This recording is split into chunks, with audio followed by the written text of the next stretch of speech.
Be ready? Start. There is another aspect of the matter which disentitles the appellant from seeking the relief of divorce on the ground of desertion, in this case. Stop.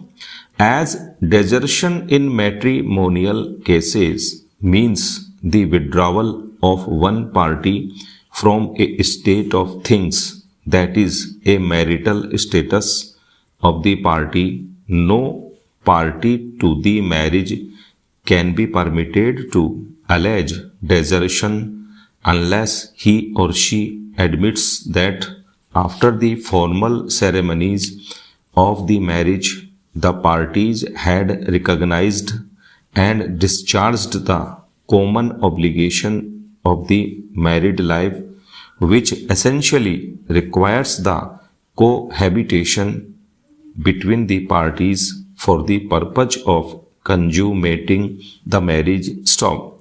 Cohabitation by the parties is an essential of a valid marriage, as the object of the marriage is to further the perpetuation of the race by permitting lawful indulgence in passions for procreation of children. Stop.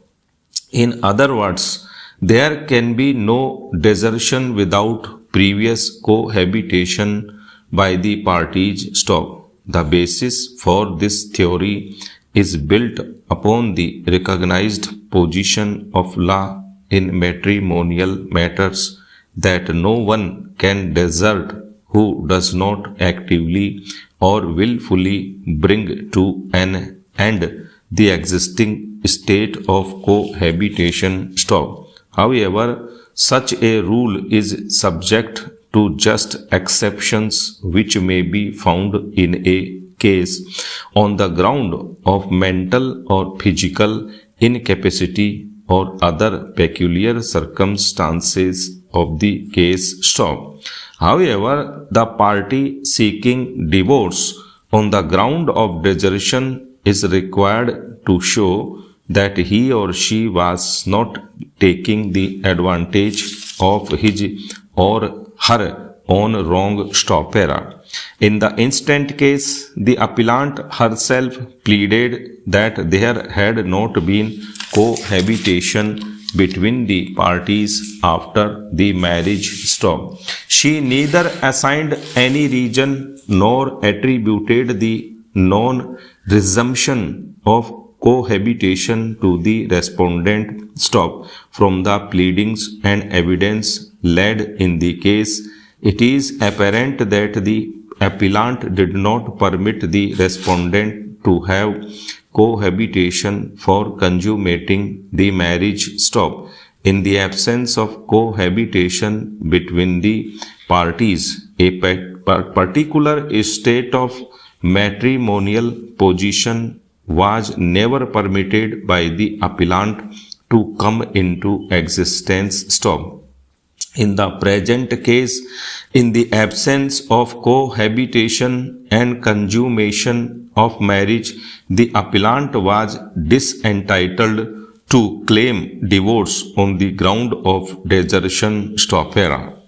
No evidence was led by the appellant to show that she was forced to leave the company of the respondent, or that she was thrown away from the matrimonial home, or that she was forced to live separately, and that the respondent had intended animus diserendi. Stop. There is nothing on record to hold that the respondent had ever declared to bring the marriage to an end or refuses to have cohabitation with the appellant. Stop. As a matter of fact, the appellant is proved to have abandoned the matrimonial home and declined to cohabit with the respondent, thus forbearing to perform the matrimonial obligation. Stop. In any proceedings under the Act, whether defended or not, the court would decline to grant relief to the petitioner if it is found that the petitioner was taking advantage of his or her own wrong or disability for the purposes of the reliefs contemplated under Section 23(1) of the Act. Stop.